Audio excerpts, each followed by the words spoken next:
Hello दोस्तों। तो आज मैं लेकर के आया हूँ American words vs British words. इस वीडियो में आप लोग बहुत कुछ सीखने वाले हैं। यहाँ पे हम लिखे हैं अमेरिकन वर्ड्स और यहाँ पे लिखे हम ब्रिटिश वर्ड्स। इस इंग्लिश वर्ड्स का उपयोग भारत में किया जाता है। इस वीडियो में हम लोग जानेंगे कि इस वर्ड मीनिंग में और इस वर्ड मीनिंग में अंतर क्या है। क्या हम इन दोनों वर्डों का एक जगह पे प्रयोग कर सकते हैं? क्या इन दोनों शब्दों का इंटरचेंज किया जा सकता है? या फिर हम लोग जानेंगे साथ ही साथ इन दोनों वर्डों का हिंदी मीनिंग क्या होता है। तो ये वीडियो आपके लिए बहुत बेनिफिशियल होने वाली है। इस वीडियो को शुरू से अंत तक अवश्य देखें। पहला वर्ड मीनिंग है नेबर। Neighbour NEIGHBOR neighbour. इसको नेबर पढ़ा जाता है। नेबर का हिंदी मीनिंग होता है पड़ोसी। इसी को भारत में इस तरीके से लिखा जाता है नेबर। जहां ओ है इसके बाद यू लिखा जाता है। इस दोनों शब्दों का प्रोनाउंसिएशन नेबर होता है और दोनों का हिंदी मीनिंग होता है पड़ोसी। यानी इस शब्द का और इस वर्ड का, इन दोनों वर्डों का हिंदी मीनिंग होता है पड़ोसी। यह अमेरिकन वर्ड्स है। इस शब्द का प्रयोग स्पोकन और रिटन दोनों में किया जाता है, लेकिन अमेरिका में किया जाता है। और इस शब्द का प्रयोग ब्रिटेन यानी इंग्लैंड में किया जाता है और भारत में भी किया जाता है। भारत में ब्रिटिश वर्ड्स का उपयोग किया जाता है। अगर आप चाहे भारत का है तो इस वर्ड मीनिंग का यूज करें, चाहे इस वर्ड मीनिंग का, आप दोनों करेंगे, दोनों सही है। आप किसी भी वर्ड मीनिंग का उपयोग करने के लिए स्वतंत्र हैं। चाहे आप भारत का नागरिक है, चाहे आप वर्ल्ड के किसी भी देश का नागरिक हैं। अगला वर्ड मीनिंग है honour. Honour HONOR honour. Honour का हिंदी मीनिंग होता है आदर या सम्मान। जो आदमी का इज्जत होता है, रिस्पेक्ट होता है, आदर होता है, सम्मान होता है, उसी को ऑनर बोला जाता है। इसी को इस तरीके से लिखा जाता है ऑनर। ऑनर। इस ओ के बाद यू लगाएंगे तो यह वर्ड मीनिंग बन जाता है दोनों का प्रोनाउंसिएशन ऑनर होता है और दोनों का हिंदी मीनिंग होता है आदर या सम्मान। अगला वर्ड मीनिंग है डिसऑनर। इस शब्द का विपरीत अर्थ देने वाला वर्ड मीनिंग है डिसऑनर। डिसऑनर। डिसऑनर का हिंदी मीनिंग होता है अपमान। यानी सम्मान का उल्टा होता है अपमान। किसी को बेइज्जत करने को बोला जाता है अपमान। तो डिसऑनर में ओ के बाद अगर आप यू लगाते हैं तो बन जाता है ये शब्द। इसका भी प्रोनाउंसिएशन सेम होता है डिसऑनर। इसको और इसको दोनों को पढ़ा जाता है डिसऑनर। डिसऑनर का हिंदी मीनिंग होता है अपमान। ये दोनों शब्द का सेम हिंदी मीनिंग होता है, प्रोनाउंसिएशन भी सेम होता है। आप इन दोनों को इंटरचेंज करके उपयोग कर सकते हैं। यानी इसके जगह पे इसका या इस शब्द के जगह पे इसका आप आसानी से उपयोग कर सकते हैं। अगला वर्ड मीनिंग है labour. Labour LABOR labour. Labour का हिंदी मीनिंग होता है मेहनत, काम या परिश्रम। यानी मेहनत के अर्थ में या काम के अर्थ में या परिश्रम के अर्थ में, इन तीनों अर्थों में लेबर वर्ड का उपयोग किया जाता है। ओ के बाद आप यू लगाते हैं तो ये शब्द बन जाता है। इसका भी प्रोनाउंसिएशन होता है लेबर। इन दोनों वर्डों को लेबर पढ़ा जाता है। इन दोनों शब्दों का उपयोग मेहनत या काम या परिश्रम, इन तीनों के अर्थों में किया जाता है। अगला वर्ड मीनिंग है sabre. Sabre SABOR sabre. Sabre का हिंदी मीनिंग होता है स्वाद या स्वाद लेना। किसी खाना के स्वाद को या स्वाद लेने को बोला जाता है सेबर। सेबर। ओ के बाद आप यू लगाते हैं तो नया वर्ड मीनिंग बन जाता है सेबर। दोनों वर्डों को सेबर पढ़ा जाता है और दोनों का हिंदी मीनिंग होता है स्वाद। यानी किसी खाना का स्वाद या फिर स्वाद लेना, दोनों अर्थों में इन दोनों वर्णों का यूज किया जाता है। अगला वर्ड मीनिंग है फ्लेवर,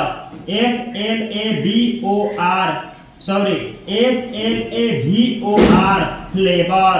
फ्लेवर फ्लेवर का हिंदी मीनिंग होता है गंध या महक।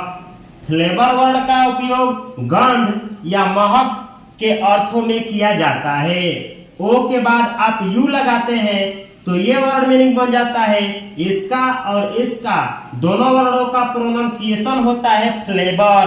दोनों का हिंदी मीनिंग होता है गंध या महक, यानी गंध या महक के सेंस में इन दोनों वर्डों का उपयोग किया जाता है। अगला वर्ड मीनिंग है odour. Odour odour ODOR, odour. Odour का हिंदी मीनिंग होता है गंध या सुगंध, यानी जो सुगंध होता है उसके अर्थों में ओडर शब्द का उपयोग किया जाता है। ओ के बाद आप यू लगाते हैं तो नया वर्ड मीनिंग बन जाता है। इन दोनों वर्डों का प्रोनाउंसिएशन ऑर्डर होता है और ऑर्डर का हिंदी मीनिंग होता है गंध या सुगंध, यानी अच्छा गंध। अगला वर्ड मीनिंग है आर्मर, ARMOR, आर्मर। आर्मर का हिंदी मीनिंग होता है कवच। जैसे आप महाभारत में कर्ण का कवच कुंडल देखे होंगे तो जो कवच होता है कवच, उस कवच को इंग्लिश में बोला जाता है आर्मर। आर्मर यानी कवच। इस वर्ड मीनिंग में ओ के बाद आप यू लगाते हैं तो नया वर्ड मीनिंग बनता है आर्मर। इसको भी आर्मर और इसको भी आर्मर पढ़ा जाता है। दोनों शब्दों का हिंदी मीनिंग होता है कवच। कवच। आप इस शब्द के जगह पे इसका या इस शब्द के जगह पे इस शब्द का उपयोग आसानी से कर सकते हैं, यह गलत नहीं माना जाएगा। अगला वर्ड मीनिंग है saviour. Saviour SAVIOR, saviour. Saviour का हिंदी मीनिंग होता है रक्षक, यानी वह आदमी जो किसी की रक्षा करे उसी रक्षक को बोला जाता है सेवियर।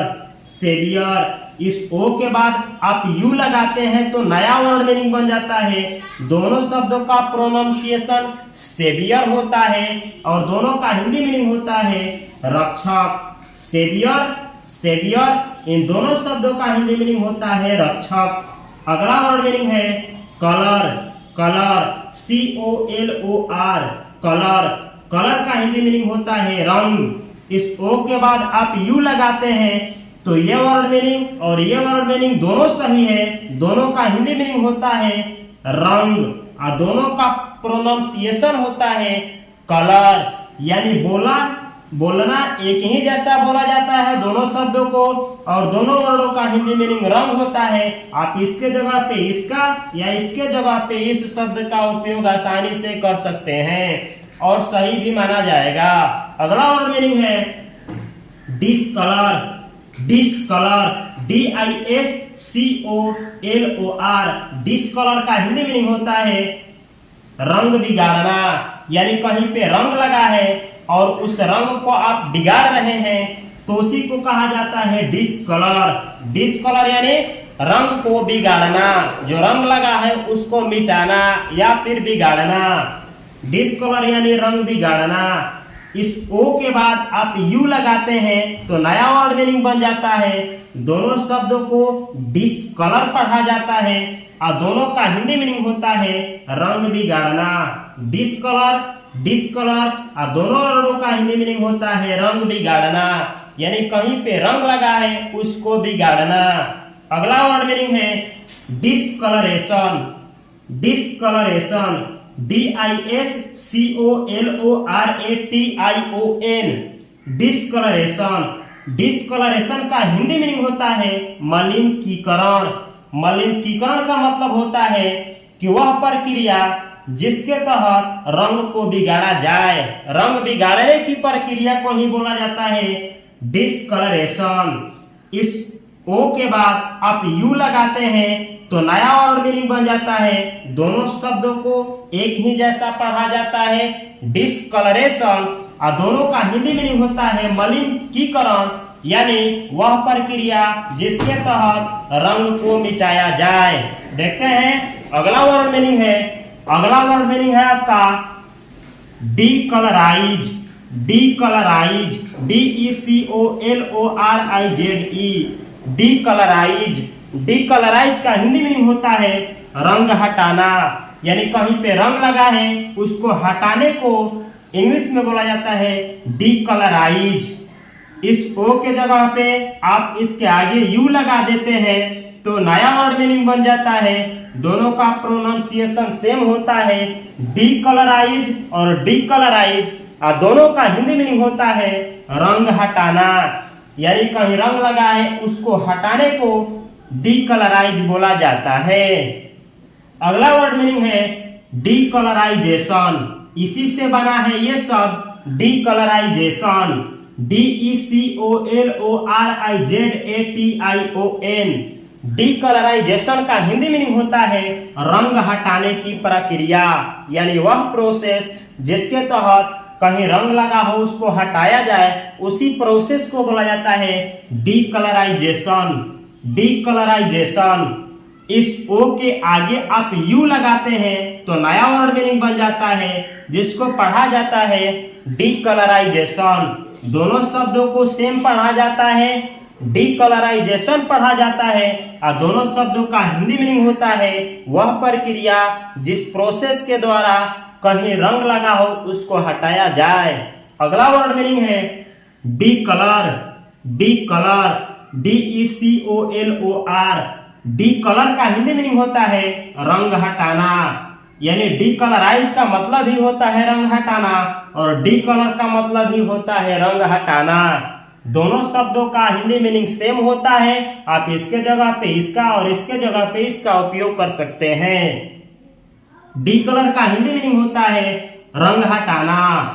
इस ओ के जगह पे इसके आगे आप यू जोड़ देते हैं तो नया शब्द बनता है। ये शब्द भी सही है, ये भी सही है, दोनों का प्रोनाउंसिएशन सेम होता है, दोनों को पढ़ा जाता है डीकलर। डीकलर, और दोनों शब्दों का हिंदी मीनिंग होता है रंग हटाना। ये दोनों शब्द वर्ब की तरह काम करते हैं। अगला वर्ड मीनिंग है जो कि इसी से बना है डीकलरेशन। डीकलरेशन, इसमें RATION जोड़ा गया है, इसी वर्ब से ये डीकलरेशन बना है। डीकलरेशन का हिंदी मीनिंग होता है रंग हटाने की प्रक्रिया। इस ओ के आगे आप यू लगाते हैं तो नया वर्ड मीनिंग बन जाता है जिसको पढ़ा जाता है डीकलरेशन। दोनों शब्दों को डीकलरेशन पढ़ा जाता है और दोनों वर्डों का हिंदी मीनिंग होता है रंग हटाने की प्रक्रिया, यानी वह प्रोसेस जिसके द्वारा कहीं पे रंग लगा हो और उसको हटाया जाए तो उसी को बोला जाता है डीकलरेशन। यानी कहीं रंग लगा हो और उसको हटाया जाए तो उस प्रोसेस को आप बोलेंगे डीकलराइजेशन या डीकलरेशन। इस शब्द के जगह पे इसका और इस शब्द के जगह पे इसका आप आसानी से प्रयोग कर सकते हैं। ये चारों शब्द जो है, इस चारों शब्दों को आप इंटरचेंज करके एक दूसरे के जगह पे उपयोग कर सकते हैं। अगला वर्ड मीनिंग है जो कि आपको सीखना चाहिए फॉर। FOR, इसको फॉर पढ़ा जाता है और फॉर का हिंदी मीनिंग होता है के लिए। फॉर यानी के लिए। इसी से एक और वर्ड मीनिंग है मिलता जुलता, लेकिन इससे नहीं बना है, वो वर्ड मीनिंग है फॉर। FOUR, ओ के बाद यू लगा है, लेकिन इसका हिंदी मीनिंग होता है चार। इसका हिंदी मीनिंग होता है के लिए और इसका हिंदी मीनिंग होता है चार। ये दोनों अलग अलग वर्ड मीनिंग है, ये दोनों, इससे ये वर्ड मीनिंग नहीं बना है। इसका हिंदी मीनिंग होता है के लिए और इसका हिंदी मीनिंग होता है चार। आगे हम यहाँ पे एक कोट लिखे हैं जो कि बहुत मजेदार कोट है, आप लोगों के लिए लिखे हैं। अगर ये कोट अच्छा लगे तो कमेंट बॉक्स में अवश्य इसको कमेंट करें। लिखे हैं, प्यार करना गुनाह नहीं है, लेकिन बिना पैसे और कैरियर का प्यार करना इससे बड़ा गुनाह कुछ नहीं है। कहने का मतलब है कि प्यार करना इस धरती पे गुनाह नहीं है, लेकिन आप पैसा भी नहीं कमाते हैं और पैसा कमाने के आपके पास कोई धंधा भी नहीं है, और प्यार करते हैं तो इससे बड़ा इस धरती पे कोई गुनाह नहीं है। तो ये वीडियो आप लोगों को कैसा लगा, और इस वीडियो से अगर आप लोगों को कुछ सीखने को मिला है तो कम से कम इस चैनल को सब्सक्राइब करें, इस वीडियो को लाइक करें और इस चैनल से जुड़े रहें। मैं इस चैनल पे आप लोगों को बहुत सी बेहतर से बेहतर इंग्लिश सिखाने का प्रयास करूंगा। मैं मिलता हूं अगले वीडियो में, तब तक के लिए आप सभी को बहुत सारा प्यार। Thanks for watching.